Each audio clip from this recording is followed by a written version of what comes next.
Evening. Old Bull here, sun setting slow, fires steady. Let's talk for a moment. Some people live as if they only had 24 hours left, and still don't do anything that really matters. They run, shout, demand, impose, but they don't breathe, they don't feel, and they don't realize there's another way to live. In a world that idolizes speed, anxiety has become a medal, an exhaustion, a trophy.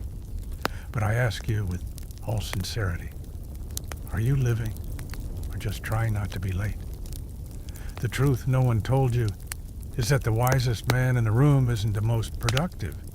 He's the most present, the one who knows when to act and when to stop, to light a cigar, smell the damp earth and say, today didn't work out, but tomorrow I'll try again. And that's not giving up. That's emotional intelligence. That's self-mastery. It's being strong enough to respect your own limits without losing the essence of the warrior within.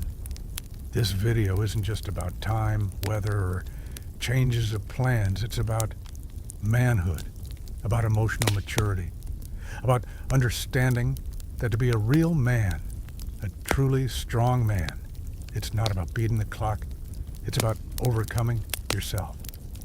And if you've ever felt tired, lost, unsure if you're on the right path, this talk is for you. Some days everything seems to come at once. And I'm not talking about grand things.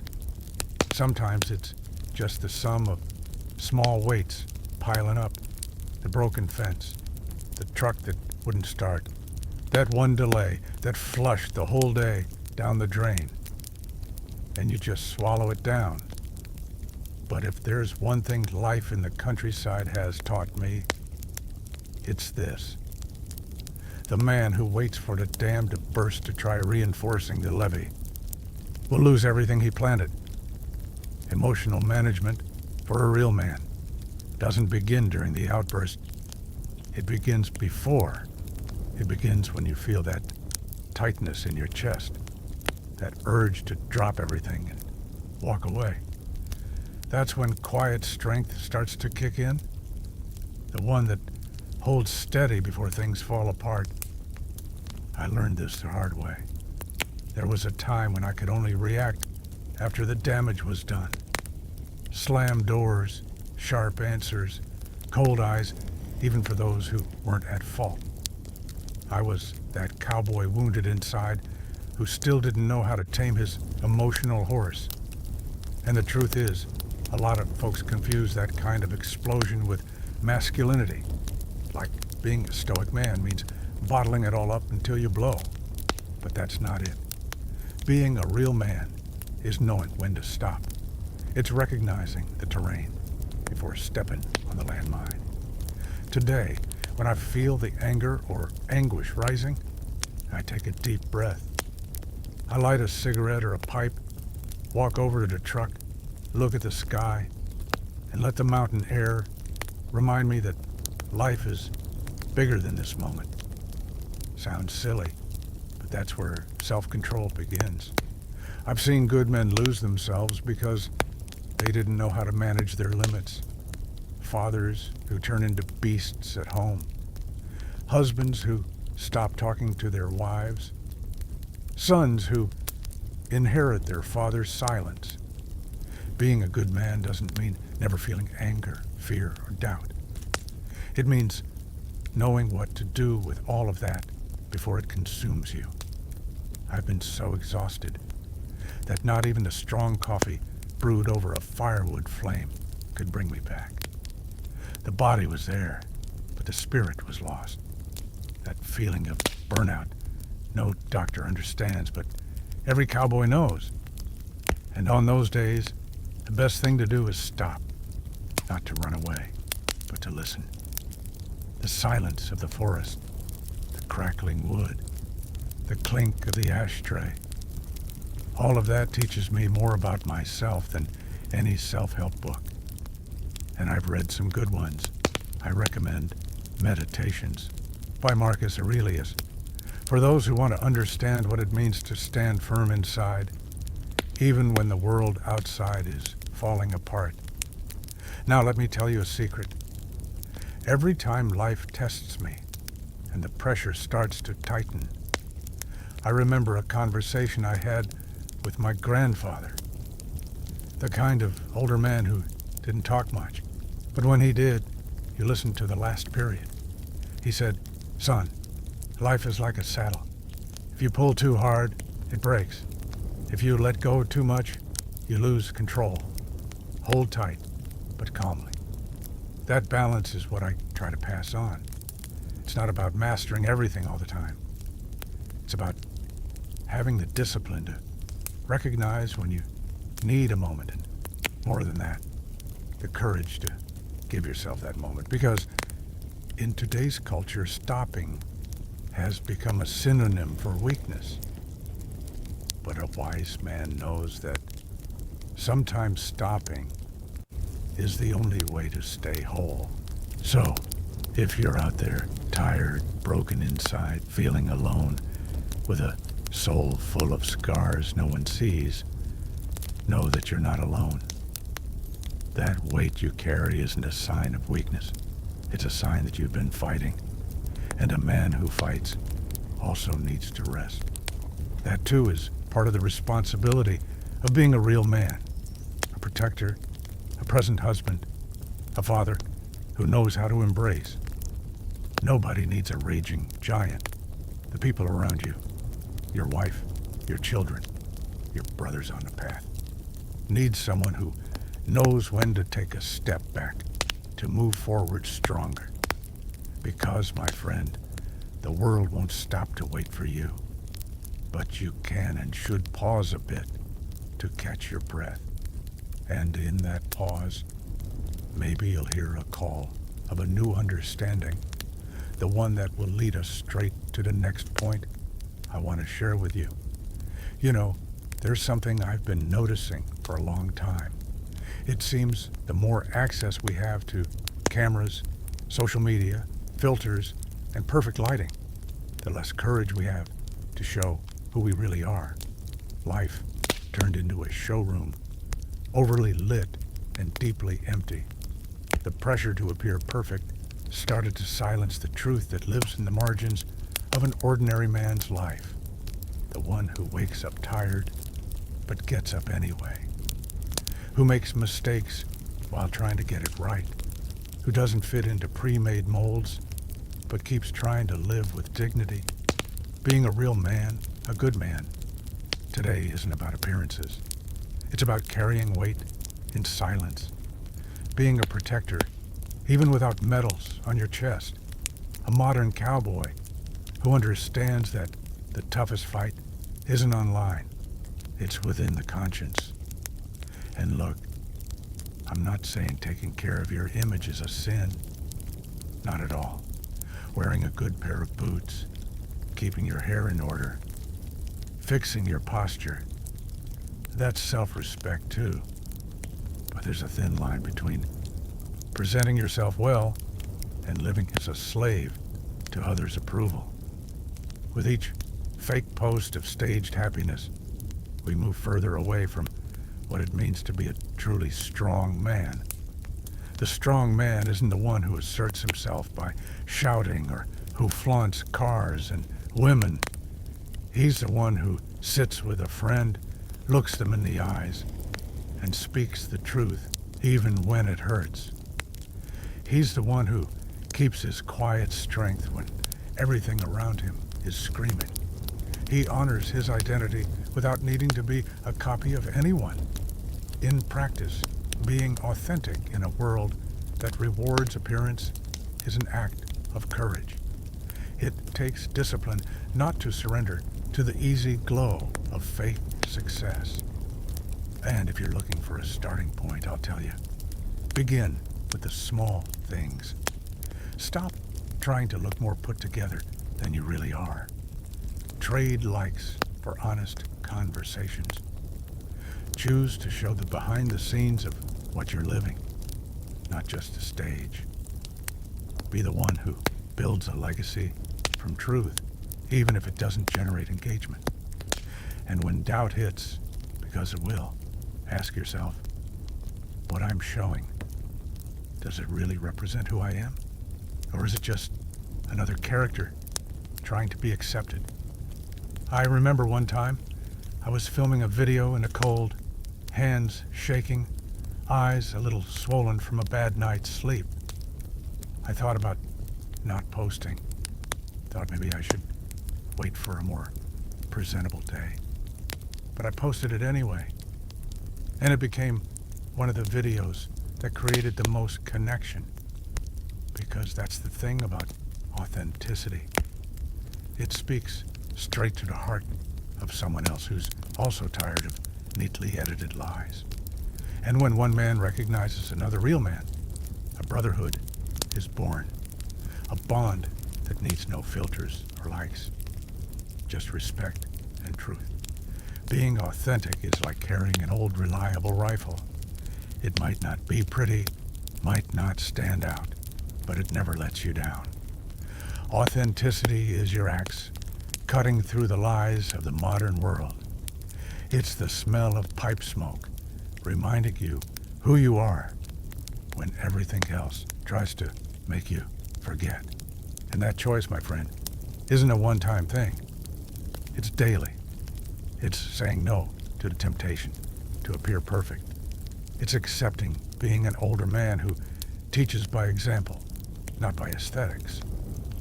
And if you still don't know where to start, I'll say this clearly. Start by being honest with yourself. Because the road to truth always begins inside the soul. And it will take you straight to the next point of this conversation. There are days when I stop, look at the phone on the table, and ask myself, is this thing serving me or draining me?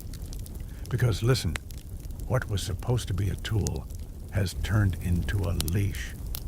You open the screen to check the time, and before you know it, 40 minutes have gone by, scrolling through a timeline full of filtered lives, forced smiles, rehearsed speeches, and inflamed opinions.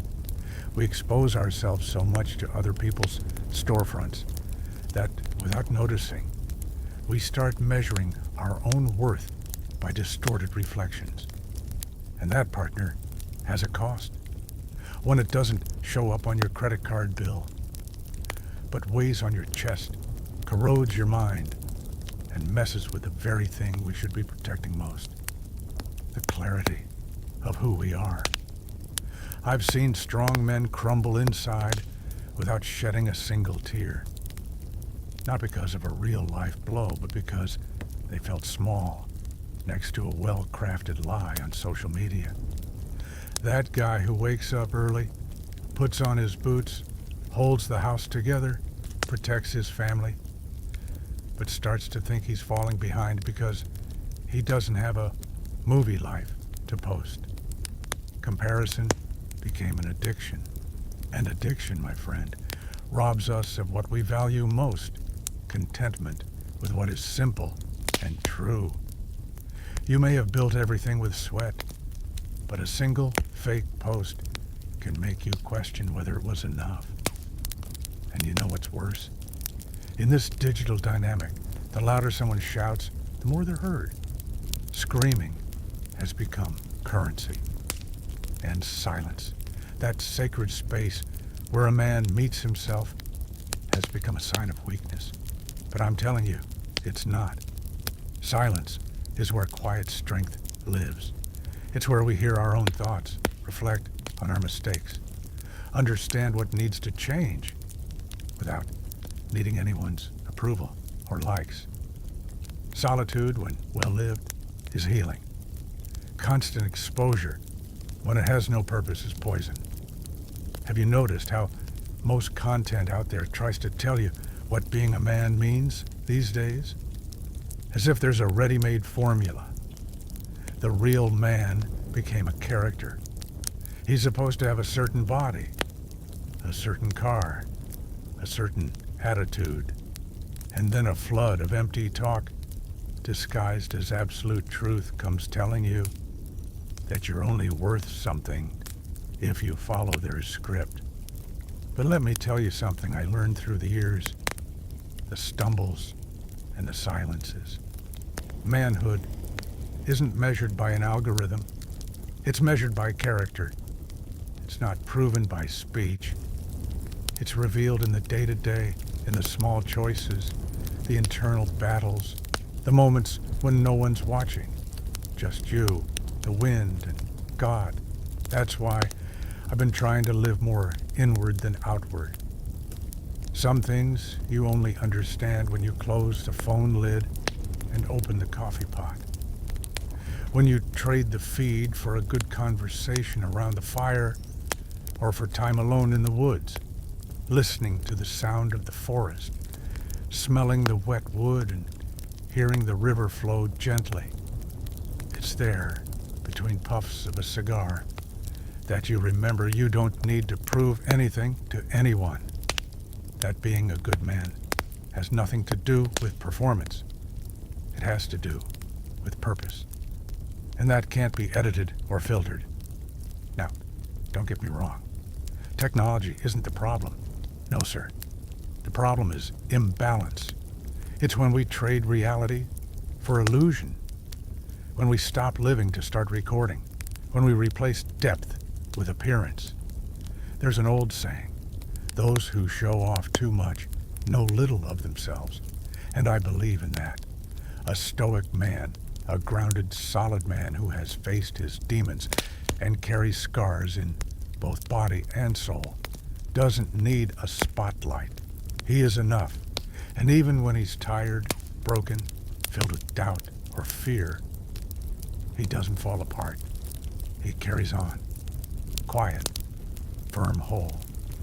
So next time you feel that tightness in your chest from seeing someone flaunting a perfect life online, try this. Turn off your device for a few hours. Go chop wood. Walk through the pasture. Adjust your horse's gear.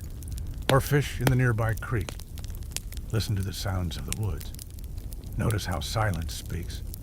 How the wind whispers answers that don't fit in a post. You'll see that the peace you've been searching for is far from the screen and much closer to what you already have. And then, when you come back, you'll realize that weight on your chest was just excess baggage that never belonged to you. And that true lightness lives in the simple things. Now, if you want to take a firmer step in that direction, try this. Before bed, instead of scrolling your phone, write down in a notebook 3 things you were grateful for that day. They can be simple. A hot cup of coffee, a good conversation, the sound of rain on the roof. That realigns your center, brings your focus back to what truly matters. And if one day comparison hits hard, remember, your identity isn't on the screen. It's in your roots, in the stories that shaped you, in the values that guide you, in the people who love you exactly as you are. No one posts that, but it's what holds you up when everything else shakes. The truth is, you can't fight against the digital world. It's here, and it's going to keep evolving. But you can fight for yourself inside it. You can choose what you consume, who you listen to, what you believe. You can filter, mute, disconnect. And more importantly, you can keep being who you are, even in a world that screams otherwise. Because at the end of the day, between filters and noise, authenticity is still the most beautiful thing a man can carry. And speaking of carrying, there's another kind of weight that a lot of people are dragging around without even noticing. I'm here, sitting in the old tack shop with the smell of leather, rust, and burnt coffee hanging in the air. And I think about how many times life has forced me to remake my plans. You know that idea we have when we're younger? that if you plan things just right, everything will happen the way you imagined? Well, the road teaches otherwise. No matter how strong your planning is, when the weather shifts or nature decides to impose its will, you need to learn how to bend without breaking. That's not a sign of weakness. On the contrary, it's the mark of a real man, a provider who knows the world doesn't spin according to our schedule. Being flexible in the face of chaos is a rare virtue, and it's where many fall short. There was a time we were ready to head out on a long trip. Truck loaded, horses saddled, trail mapped. But the weather changed. Snow, cutting wind, roadblock. I looked at the sky and understood. It wasn't the moment. The urge was to go anyway, to prove I could handle it. But what would that have proven? Nothing, except my stubbornness. True courage often is to stop, to assess, to wait. A decision that protects not just me, but those I carry with me. That's where masculinity takes shape, in the silent gesture of a man who decides with responsibility. The logistics of life don't come with a reliable GPS. You can plan the route, mark the stops, calculate the time, and fuel the tank. But there's no map that predicts when the engine will fail or when the mountain will release mud. When that happens, there's no use yelling, blaming, or throwing a fit. The solution is simple and at the same time, hard. Adapt. Trade haste for patience. Trade anger for observation. Trade shouting for silence. A true cowboy isn't measured by how fast he moves forward, but by the wisdom he shows when stepping back. And here's a detail a lot of people forget. Every setback is also an invitation. When a snowstorm comes and traps you somewhere longer than you'd like, that's when you meet the locals. That's when you hear stories, sip strong coffee, sharpen the blade of reflection. I've lived that. Days on hold became eternal lessons. So, maybe detours aren't detours. They're part of a path that needed to happen to mature your spirit, strengthen your discipline, and refine your respect for life. A Stoic man learns to listen to what the wind says. The logistics of the road are a metaphor for life. At home, at work, in relationships, there will always be something out of your control. The truck will break down, the horse will freeze, the rain will fall just after you clean the saddle. But what separates the strong man from the rest isn't the illusion of control. It's the ability to lead even when there are no guarantees.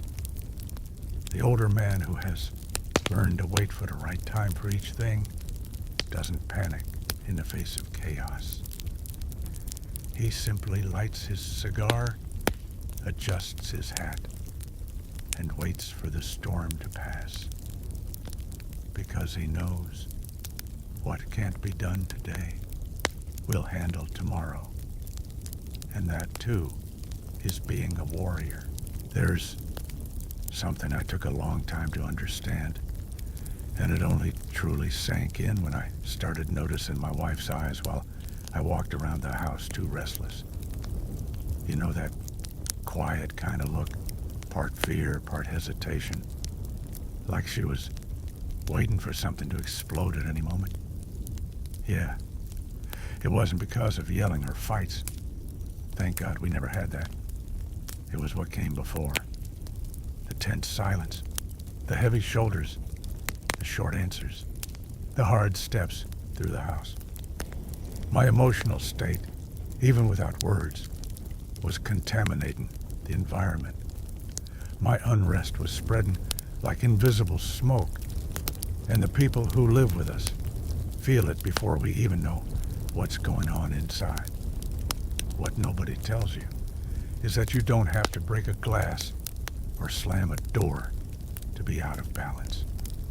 Many times the impact we have on others doesn't come from what we do, but from what we failed to contain. A real man isn't the one who commands respect with the volume of his voice. He's the one who masters his own fire before it turns into a blaze. I learned the hard way that this so-called self-control isn't just about looking calm. It's about protecting those I love from something I haven't even fully understood yet. Being a man also means recognizing when what you carry inside starts to weigh on the shoulders of those walking with you. I've heard many men say, "I'm not angry," but their wife or kids were walking on eggshells. So I ask, if you weren't angry, why was the room so heavy? The truth is, our emotions don't ask permission to come out. They slip through the way we look, the way we close a cabinet, the way our breathing speeds up, the silence in small conversations. And yes, that affects others, especially those who live with us, our partners, our children, our brothers. They feel the tension, even when we pretend everything's fine. And often, as good providers, we don't notice that our tense silence can hurt more than a shout. There are days I walk out back behind the ranch, light a fire with dry firewood, and just sit there listening to the crackle of the embers, not because I want to run away, but because I know that if I stay too close to my wife on days when I'm not right inside, I might end up spilling on her something she's not meant to carry. And that goes for any relationship. Sometimes it's in the moment when you feel like you need someone the most that, in truth, you first need to clean up what's going on inside before getting close. Quiet strength isn't the absence of pain. It's choosing silence so you don't harm others with it. I've been through situations where just sitting on the edge of the bed and saying, "I'm a bit off today," changed everything. It's not weakness to admit that. On the contrary, it's emotional strength. It's strength of character. It's the kind of courage you don't learn in action movies. You learn it in quiet routines of someone who wants to be better every day. A good man, a stoic man, knows his presence can heal or hurt. And choosing to heal is an act of love, not just for those beside him, but for himself. Because at the end of the day, the house doesn't need another warrior ready to fight. It needs a warrior ready to love with emotional intelligence. And there's more. When we learn to name what we're feeling, the whole atmosphere shifts. When I tell my wife, "I'm feeling anxious, I'm frustrated, I'm tired of hardly carrying all this weight inside," she doesn't feel threatened. She feels included. And that strengthens the brotherhood between man and woman. It's not about dumping problems, it's about opening space. Showing that she isn't the problem, but rather that something inside me is being worked through. We forget that every older man, every man who has walked many miles with mud-covered boots, has felt fear, has carried doubt, has felt empty. There's no shame in admitting that. But what we can't do is mask that pain with rudeness or indifference. That only pushes people away. It only isolates. And many men end up alone, not because they chose to be, but because they never learned how to say, "I'm not okay today." They didn't have a father or a grandfather who taught them that. But if you've made it this far, there are no more excuses. Learning to care for your emotional state is, yes, part of your masculinity. It's a powerful way of living your role as a protector. And that's how you build respect, not through fear, but through the peace you bring. And you know what? When you change your energy, you change the energy of the house. Pay attention. A man who pulls away at the right time, takes a deep breath, prays, writes, walks alone in the woods. He comes back different. He comes back lighter. And when he returns, he's ready to listen, to speak calmly, to solve things without imposing. This man is like a cowboy who knows when to stop the horse and when to ride on. He doesn't shout, doesn't act on impulse, doesn't let the storm become permanent. He understands that the inner fire burning inside doesn't need to become a wildfire outside. And that's why, if I could leave you with a single practice today, it would be this. When you notice your body is tense, your face is tight, your breathing is short, step away for a bit. Go walk with your lit cigar. Sit on the truck bench, lean against the tree line. Take a piece of paper and write down what's going on inside you. But don't walk into the house like the world is your boxing ring. Be a man who brings presence, not pressure. A man who understands that to lead is also to preserve. That responsibility is about how your soul touches the souls of others. And the truth is, this whole process is a construction. No one is born knowing how to handle their own tension. But every man who chooses to grow, who chooses to be a man with purpose, learns little by little, falls and gets up with scars and all. Learns that respect isn't fear, it's trust. And to earn trust inside your home, you first have to become trustworthy. Someone who, even when he's not okay, knows that his bad day doesn't give him the right to hurt anyone. And that, my friend, that's when you start to see the impact in the eyes of those around you. One thing I only learned after life knocked me around, and after a few sleepless nights, is that controlling what comes from within isn't about repression. It's about transformation. Avoiding an emotional outburst doesn't mean bottling everything up until you're a ticking time bomb. It means having tools within reach, accessible, simple, but effective. Like having a good pocket knife. Small, but it saves the day. Every man needs his own set of strategies. Not to pretend everything's fine, but to build internal space before anger, fear, or exhaustion lead you to say or do something you can't take back. I started watching myself as if I were another guy walking alongside me. Might sound strange, but it works. When I notice my hands clenching tighter, my breathing shortening, or my tone changing even when I speak softly, that's the first signal. That's when I force myself to pause. Maybe wash my face, take the dog for a walk, or simply step outside and look up at the sky. That's not weakness. It's emotional discipline. And it's something a Stoic man knows well. Mastering yourself is an art, and every art takes practice. No one becomes a sculptor without first chiseling a lot of stone the wrong way. Another thing that works for me is what I call my moment of deliberate silence. When I'm at the edge, I tell myself, now's not the time to respond. Now's the time to hear the noise within.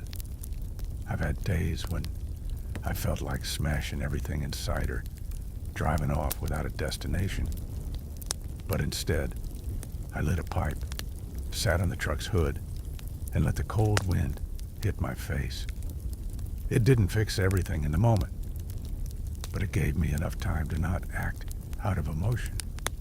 And that pause, that simple space between impulse and action, it saves relationships, friendships, even jobs.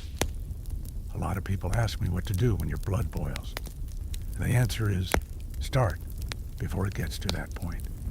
Prevention is wiser than reaction. The way you eat, sleep, exercise, read, pray, or meditate, all of it builds the foundation of the man you are. A good man isn't just strong in the heat of battle. He's strong behind the scenes. He prepares in silence. I've had my burnout moments, feeling drained, empty, lost without clarity or direction. And when I realized brute force wouldn't fix it, I started investing time in building that internal field of resilience. It's like putting up a solid fence around a wild soul. There's also this thing about communicating before the explosion. I've walked up to my wife, or even a friend, and said, I'm having a hard day. If I get quiet or seem distant, it's not personal. I'm just taking care of myself. That kind of clarity isn't just maturity. It's a form of respect. And when you communicate your state, even without a full explanation, people around you adjust. They don't feel rejected. On the contrary, they feel included. That avoids conflicts that only arise because someone expected you to be one way and you showed up another. That's how trust is built. And every real man knows that trust is built on small, repeated gestures. And listen, if you're hearing this and thinking, but I'm not like that, I blow up too easily, know this, you're not alone. A lot of men live that way, but you don't have to stay there. Start small. Choose a ritual to slow down. Maybe it's making coffee on the wood stove. Maybe it's jotting thoughts in an old notebook. Maybe it's playing a calming trail tune. Create your moment. I have a bench behind the barn where I sit just to hear the wind through the trees. That's where I reset. You don't have to wait until you fall to rise again. You can learn to fall less. You can build a steadier life. One thing life has taught me the hard way, and continues to teach me every single day, is that time has its own unique way of instructing us. It doesn't yell, it whispers. It doesn't hand everything over at once.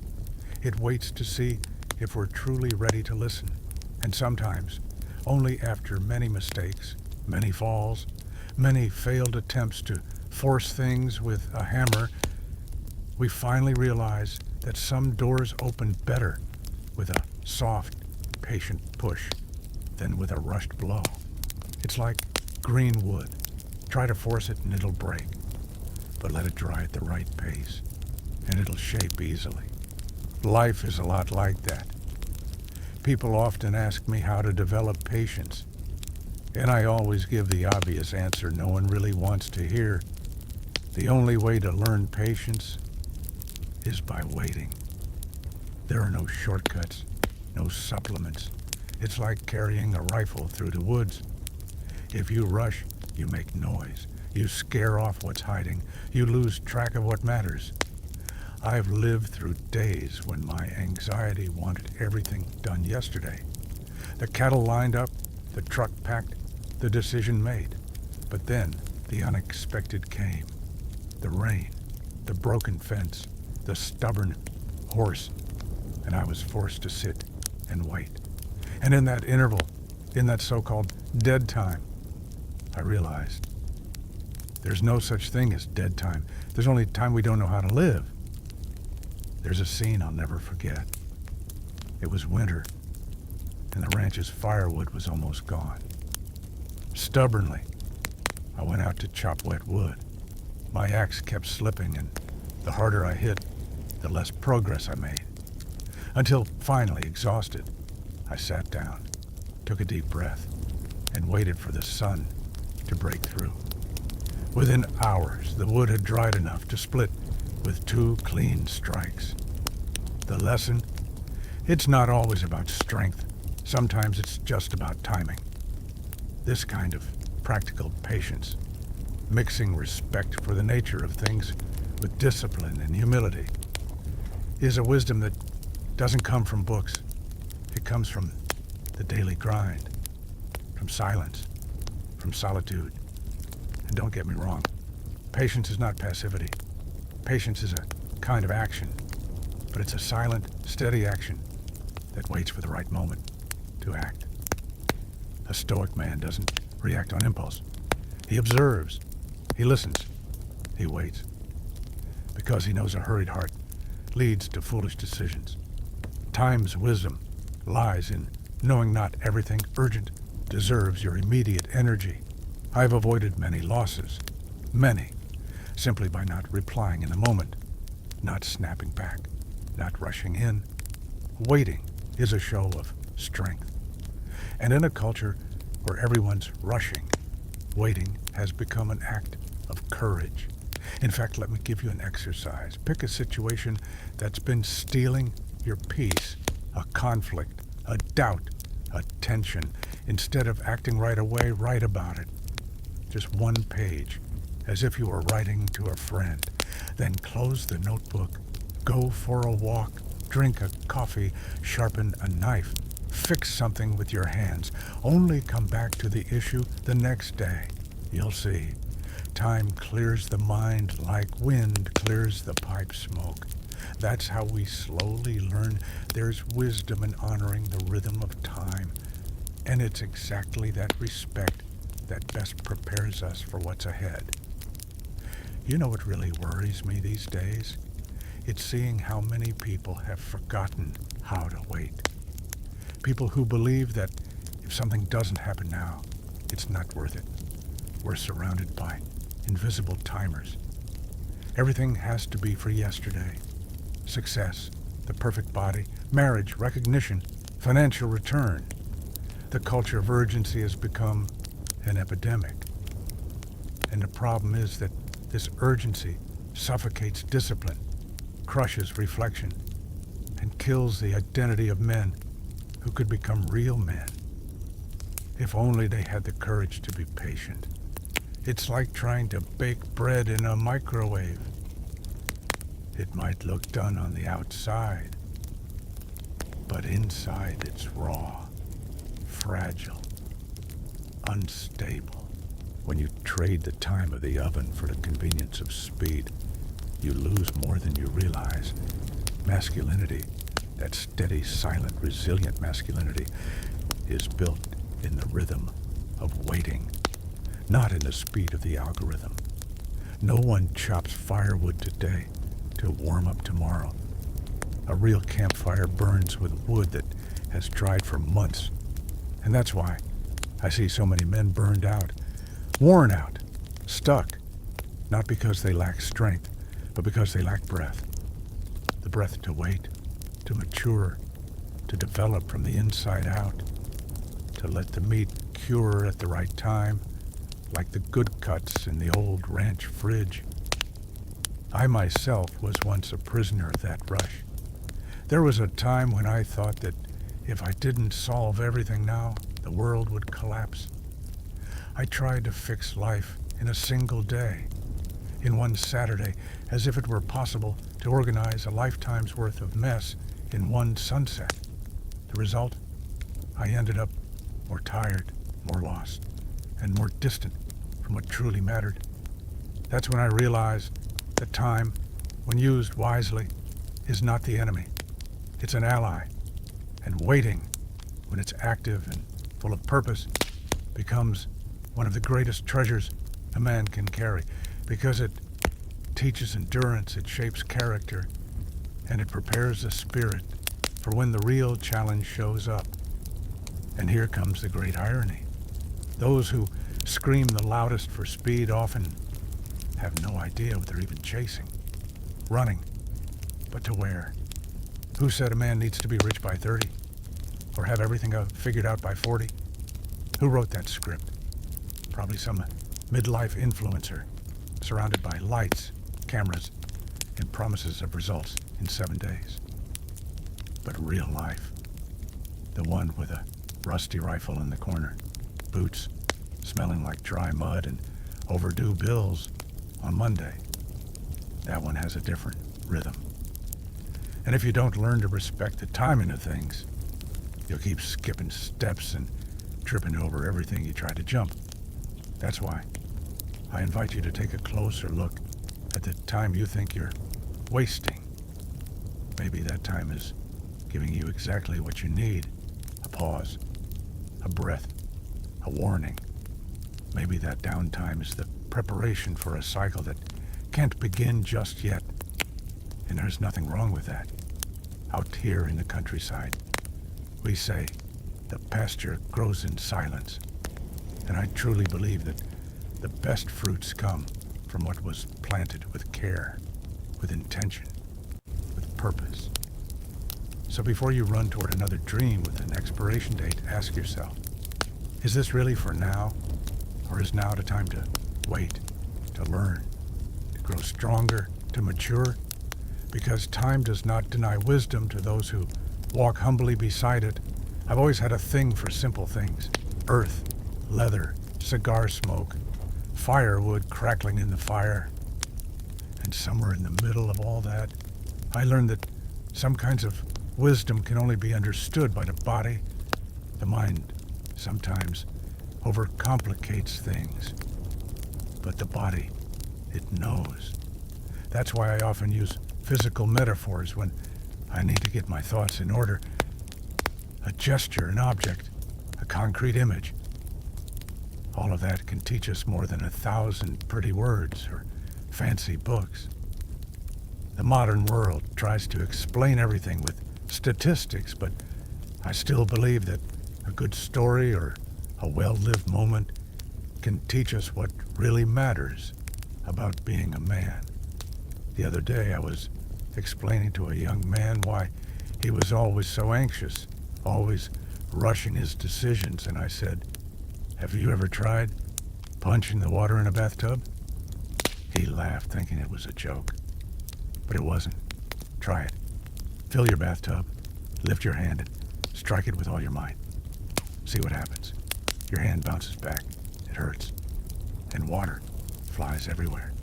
No control, no result. Now, if you place your hand slowly, firmly, it penetrates the water without resistance, with depth. And life is just like that. When you dive in recklessly, trying to solve everything by force, all you do is make a mess, hurt yourself, and scare the ones around you. But when you learn to enter calmly, with clarity, with intention, that's when you start going deep into the things that really matter. These physical metaphors help me remember that haste is the enemy of depth. Some things can only be understood when you carry the weight, feel it on your skin. A good example is the axe. When you're angry and try to chop down a tree in a rage, you end up swinging wrong, chipping the blade, hurting your hand. But if you breathe deeply, feel the rhythm, place the swing with discipline, the cut goes in, clean, deep. The tree feels it, and so do you.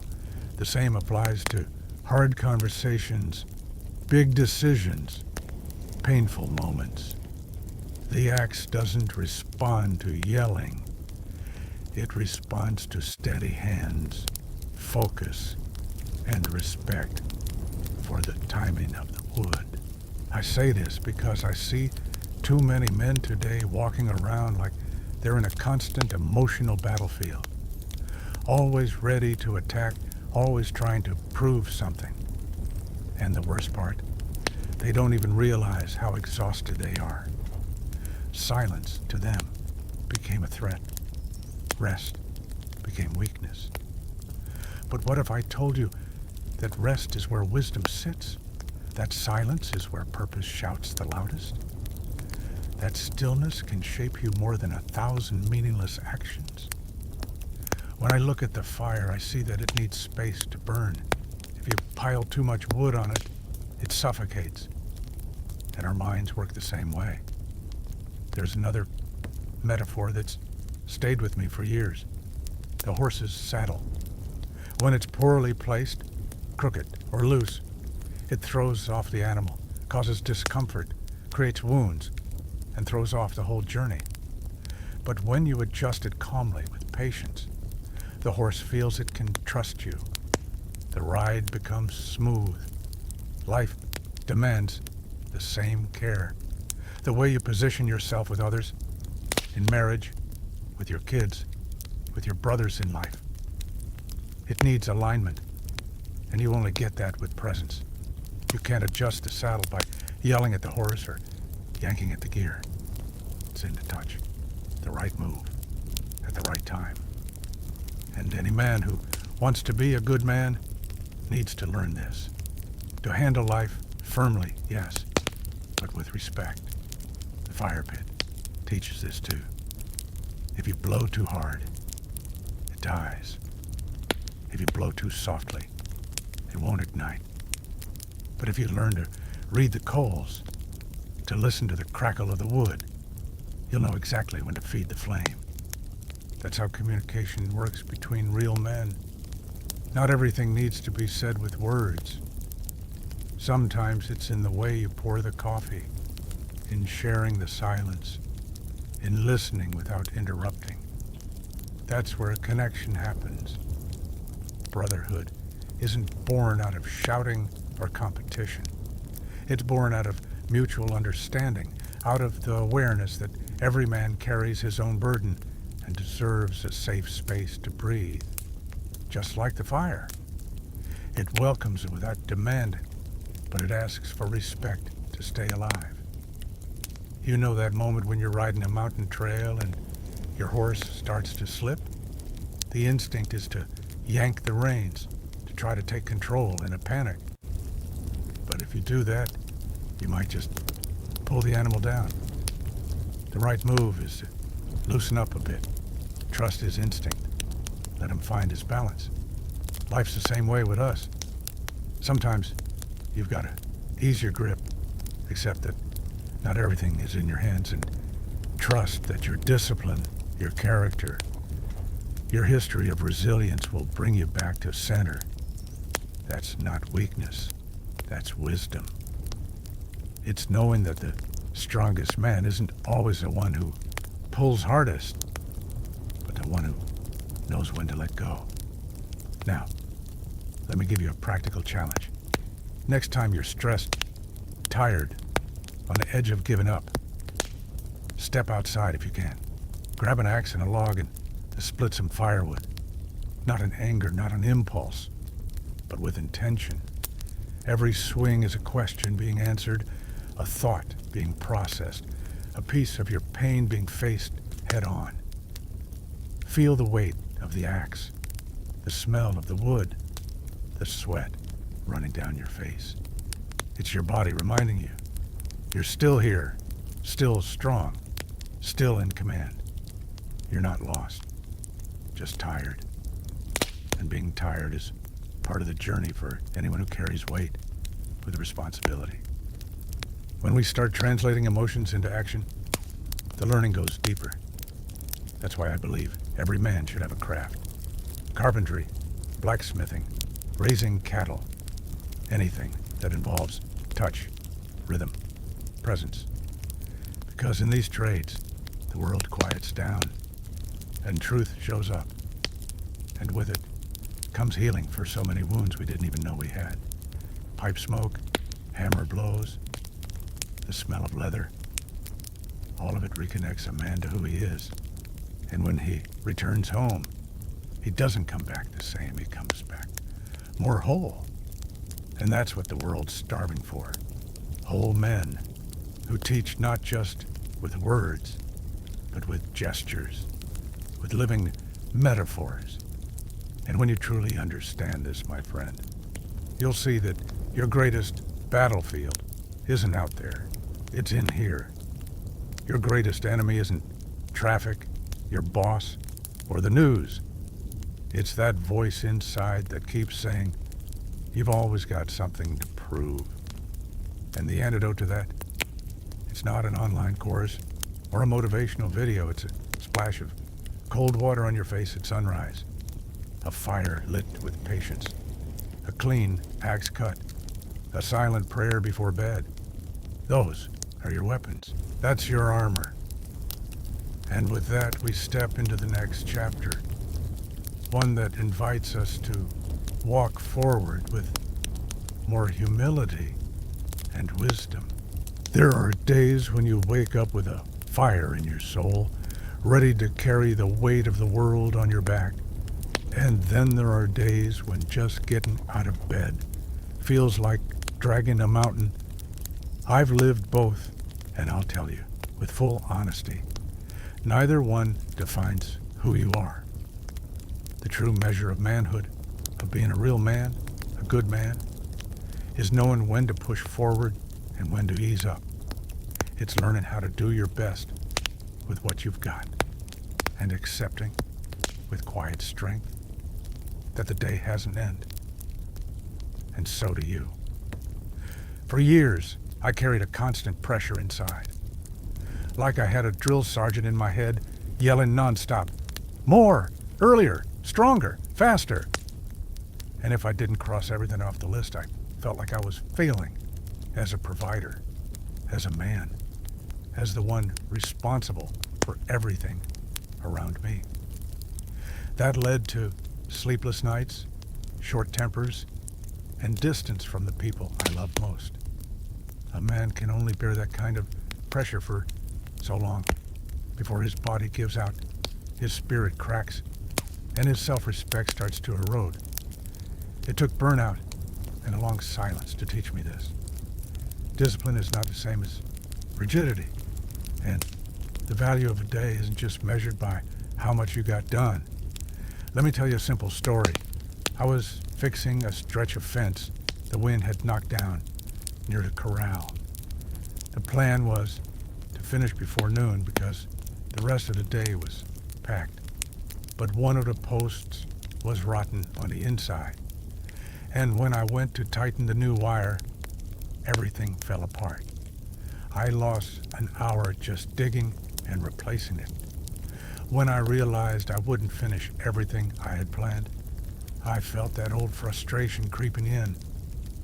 But I stopped, took a deep breath, and told myself, "You're doing what you can with what you have, the best way you know how. That's enough." And that thought set me free. I finished what I could, closed up the corral with dignity, and moved on with the day. The world didn't end. Being a strong man, a man with true strength of character, doesn't mean never stopping. It means knowing when to stop at the right time. It means recognizing that some days the wisest thing you can do is brew a strong pot of coffee on the firewood stove, light a cigar, and watch the time roll by. Because in that time, in the middle of nowhere, your thoughts fall into place. Your heart understands what your mind is still working on. Sometimes, the deepest answers come when you put down the axe, kick off your boots, and just listen. Listen to the wind. Listen to your thoughts. Listen to your body saying, "You're still here, still fighting, still doing your best." Now, of course, doing your best isn't an excuse to be lazy or throw in the towel. Being a stoic man doesn't mean being passive. It means being grounded. It's getting up every day with purpose, saddling the horse, grabbing the rifle if you have to, facing the cold, and handling what comes your way. But it also means recognizing when the fire won't light, no matter how much wood you throw on it. And in that moment, instead of blaming yourself, you remember the universe has its own timing. Even nature has its seasons of stillness. Winter doesn't apologize for not blooming. Sometimes accepting the limits of a day is the braver thing to do than pushing through. Because there's a fine line between persistence and stubbornness. And a wise man learns to tell the difference. He learns that holding on is one thing, but there's also a time to let go. With honor, with dignity, with self-awareness. Not out of weakness, but out of respect for himself. And when we respect ourselves, others learn to respect us too. When you show that you can set your own limits, you also show that you can rise again, stronger, the next day. Because rest is part of the strategy. Even a good horse needs pasture and shade. This philosophy of doing the best you can and accepting the limits of the day has saved me in more ways than I can count. It's made me a more present husband, a more patient father, a more human mentor. It's taught me how to look in the mirror without anger, even on the days when I got less done than I'd hoped. Because here's the truth. A man's identity isn't in how many tasks he checks off, but in the honesty with which he lives each one. Some folks stay busy all day and accomplish nothing with soul. Others change the world around them with just a few meaningful actions. The difference is in the intention and in the heart you put behind what you do. Every evening when the sun touches the horizon and the scent of damp leather rises from the stable, I ask myself, did I do what I could today? Was I fair? Was I respectful? Did I take care of what truly mattered? If the answer is yes, then it was a good day. Even if there are things left undone, even if the list is still pinned on the wall, because what really counts is standing firm, staying whole, keeping your feet on the ground and your head aligned with what's right. That's legacy. That's manhood. That's what it means to be a real man. A man with identity and meaning. And for those of you who live in a rush, trying to fix everything all at once, let me leave you with a simple piece of advice. Pick one task a day that, if done with care and presence, will have been worth your time. It could be an honest conversation, a fence repair, a genuine prayer, or a kind gesture to someone in your home.